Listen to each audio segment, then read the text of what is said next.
नमस्कार दोस्तों, daily Haryana current affair with theory के इस सेशन में एक बार फिर आप सभी का स्वागत है आपके अपने online educational platform education board पर, जहां पर हम daily Haryana current affair with theory cover कर रहे हैं।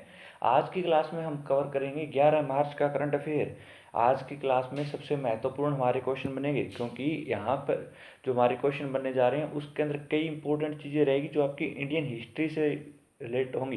जिसमें हम बात करेंगे गुरु तेग बहादुर के बारे में, हम बात करेंगे ग्रे वाटर मैनेजमेंट के बारे में, और हम बात करेंगे सूरजकुंड क्राफ्ट मेले के बारे में, जो एक इंटरनेशनल क्राफ्ट मेला है, हरियाणा के फरीदाबाद में लगता है। तो इन तीन इंपॉर्टेंट टॉपिक पर हम बात करेंगे।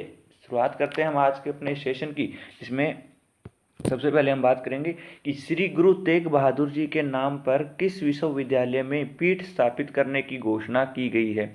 तो देखिए, गुरु तेग बहादुर जी के बारे में आप लोग जानते हो कि सिखों के 9वें गुरु थे और इनका अभी 400वां प्रकाश वर्ष मनाया जाएगा। इसीलिए हरियाणा सरकार ने जो है इनके नाम पर जो है एक पीठ स्थापित करने की घोषणा की है। तो वह किस विश्वविद्यालय में स्थापित की जाएगी? कुरुक्षेत्र विश्वविद्यालय, महर्षि दयानंद विश्वविद्यालय, हरियाणा कृषि विश्वविद्यालय, गुरु जम्भेश्वर विश्वविद्यालय। तो यह जो पीठ स्थापित की जाएगी, यह की जाएगी कुरुक्षेत्र विश्वविद्यालय में। कहाँ पर की जाएगी? कुरुक्षेत्र विश्वविद्यालय में जो है इसकी पीठ स्थापित की जाएगी। महर्षि दयानंद यूनिवर्सिटी के बारे में आप लोग जानते हो, रोहतक में है। हरियाणा कृषि विश्वविद्यालय जो है हमारा हिसार में है, और गुरु जम्भेश्वर विश्वविद्यालय ये भी हमारा हिसार में है।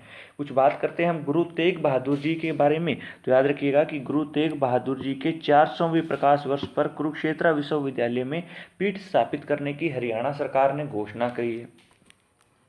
गुरु तेग बहादुर जी कौन थे? तो याद रखिएगा, गुरु तेग बहादुर जो है ये सिखों के 9वें गुरु थे। आप लोग जानते हैं कि सिख धर्म के अंदर 10 धर्मगुरु हुए थे, और इन्हीं 10 में से 9वें नंबर के थे गुरु तेग बहादुर। 3 अप्रैल 2022 को पानीपत के अंदर एक राज्य स्तरीय समारोह होगा, और इसी समारोह के दौरान जो है दरबार साहिब की प्रतिकृति इसके अंदर स्थापित की जाएगी। क्या की जाएगी? तो दरबार साहिब की प्रतिकृति हरियाणा के पानीपत जिले में स्थापित की जाएगी। ये वही पानीपत है जिसे आप लोग बुनकरों का शहर, हैंडलूमों का शहर या फिर पेट्रोकेमिकल हब के नाम से जानते हो। ये वही पानीपत जिला है जिसमें दरबार साहिब की प्रतिकृति स्थापित की जाएगी। अब ये जो पीठ स्थापित की जा रही है, इसका उद्देश्य क्या रहेगा? तो इसका उद्देश्य रहेगा गुरु तेग बहादुर जी के जीवन पर शोध कार्य करना, उनके जीवन को बेहतर ढंग से समझने का प्रयास करना, ताकि जो नए युवा है, नए जवान हैं, उन्हें उससे परिचित कराया जा सके, उन्हें उस चीज़ का ज्ञान हो सके।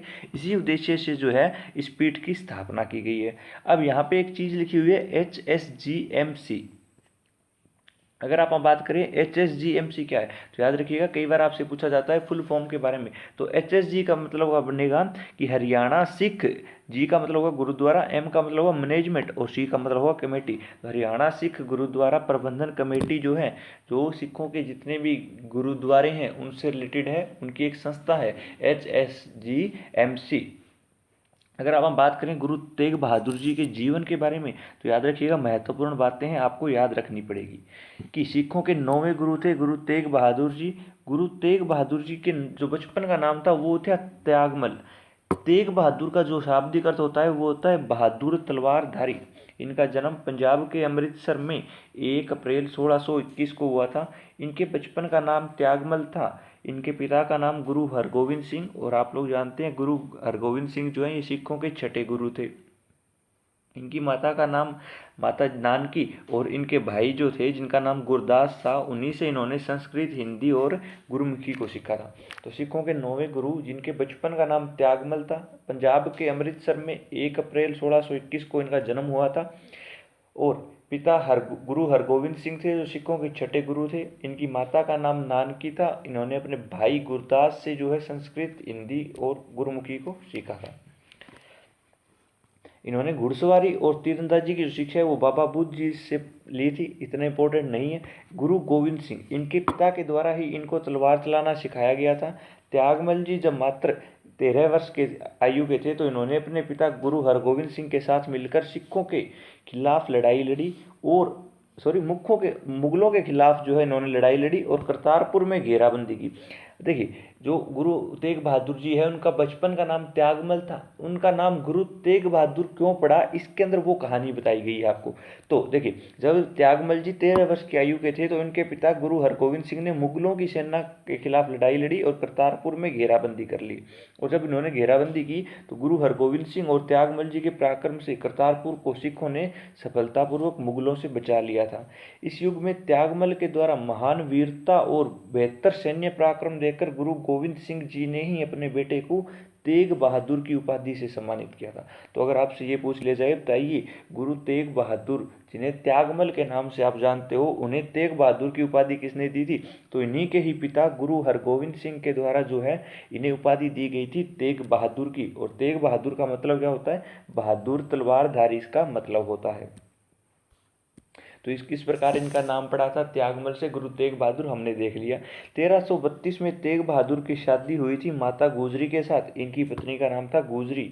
और गुजरी एक नाम आपने और भी सुना होगा कि गुजरी के नाम पर हरियाणा के हिसार जिले में एक महल पड़ता है जिसका नाम है गुजरी महल, जो फिरोज शाह तुगलक ने बनाया था अपनी पत्नी के नाम पर।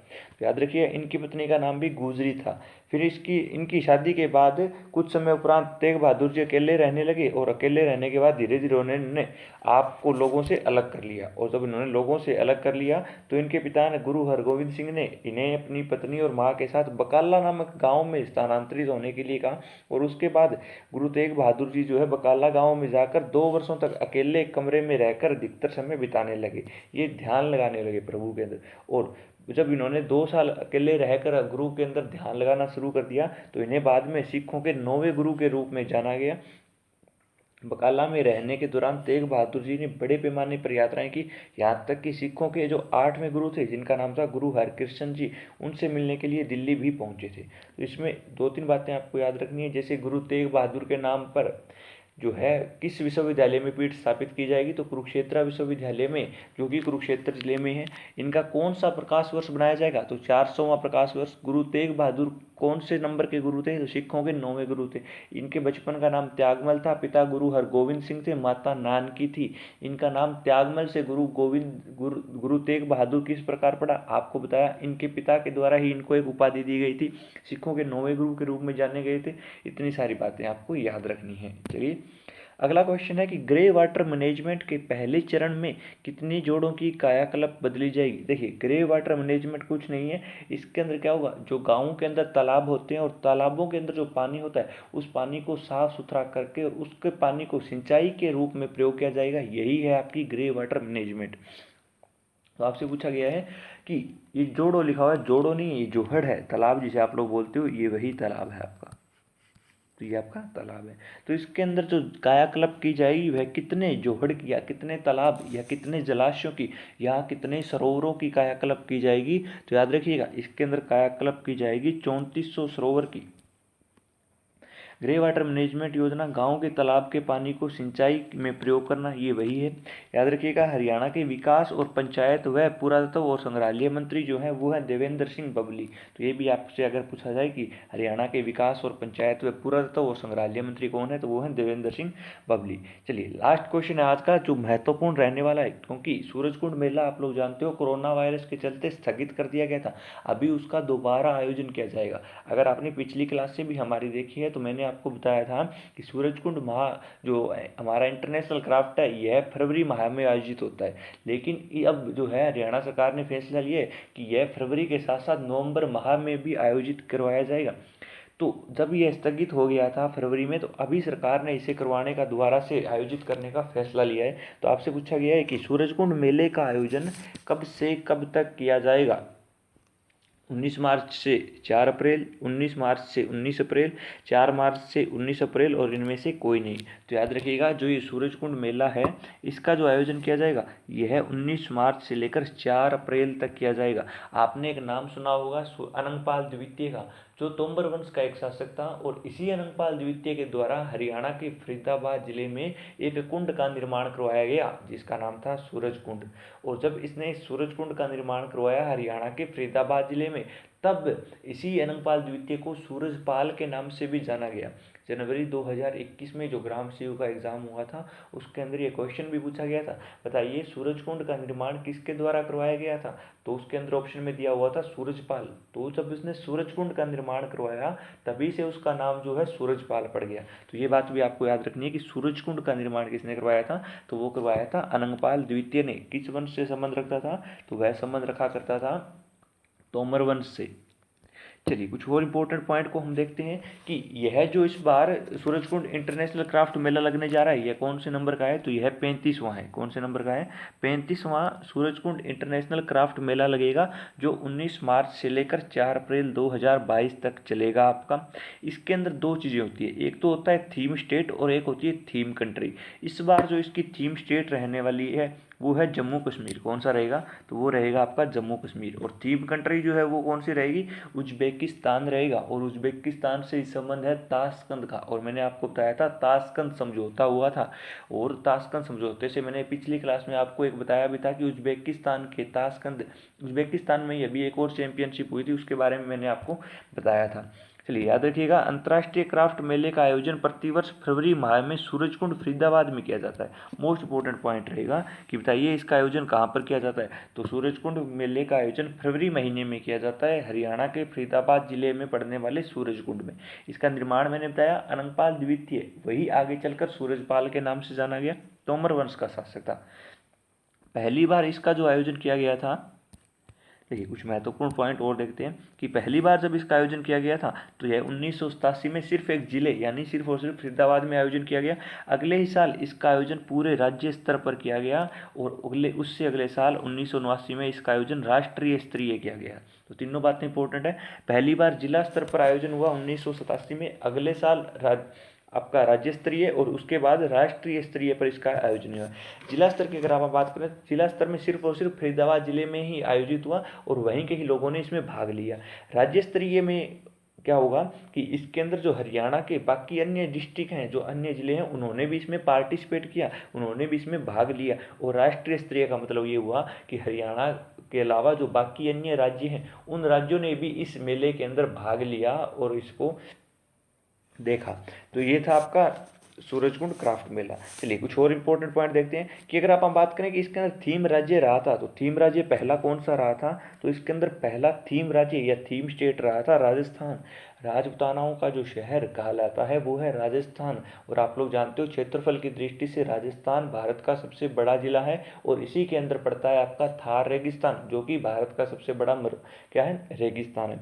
इसी राजस्थान के साथ अगर आप बात करें तो हरियाणा जो है, हरियाणा के कितने ज़िले? 7 ज़िले सीमा बनाते हैं। और उन्हीं 7 ज़िलों की अगर आप बात करें तो सिरसा है, फतेहाबाद है, हिसार है, भिवानी है, महेंद्रगढ़ है, आपका रेवाड़ी है, मेवात है। ये आपके 7 ज़िले हैं जो इसके साथ सीमा बनाते हैं। 1990 में थीम राज्य रहा था पश्चिम बंगाल। थीम देश की जो शुरुआत हुई थी वो 2012 में हुई थी, और पहला जो देश रहा था वो रहा था थाईलैंड। और वर्ष 2020 में इसका आयोजन 1 से 16 फरवरी तक किया गया था। और जब इसका 1 से 16 फरवरी के बीच आयोजन हुआ तो आपसे पूछा जा सकता है कि इसके अंदर थीम देश कौन सा था? उसमें भी उज्बेकिस्तान रहा था, और थीम राज्य रहा था हिमाचल प्रदेश। इसका उद्घाटन किया गया था रामनाथ कोविंद, जो कि राष्ट्रपति हैं, और ये 34वां आयोजन था। नंबर आपसे पूछा जा सकता है कि पिछली बार जब 2020 में इसका आयोजन हुआ था तो वह कौन से नंबर का था? तो वह कौन सा था आपका? वह था आपका 34वां। 35वें का आयोजन होना था 2021 में, लेकिन कोरोना वायरस के चलते इसका जो है आयोजन नहीं हो पाया था। चलिए, ये जो मेला था ये 2017 में कैशलेस मेला था। क्यों? क्योंकि जब नोटबंदी हुई थी तो इसके अंदर जितने भी चीज़ें मेले के अंदर खरीदी गई थी वो सारी की सारी ऑनलाइन ट्रांजैक्शन के द्वारा खरीदी गई थी, इसीलिए इसे कहा गया था पहली बार कैशलेस मेला। तो अगर आपसे ये भी पूछ लिया जाए बताइए सूरजकुंड मेला जो है यह कैशलेस मेला कब बना था? तो ये 2017 में, और इसे कहा जाता है शिल्पकारों का कुंभ। और इस बार जो आयोजित होने जा रहा है यह 35वां इंटरनेशनल क्राफ्ट मेला रहेगा, सूरजकुंड में आयोजित होगा। तो मोस्ट इंपॉर्टेंट पॉइंट रहेगा ये इसका, जो आपको लोगों से मैंने दिखा दिया है। चलिए देखते हैं इसकी कुछ पिक्चर्स। देखिए इस तरह से आपका एक मेला आयोजित होता है, बहुत बड़ा मेला होता है।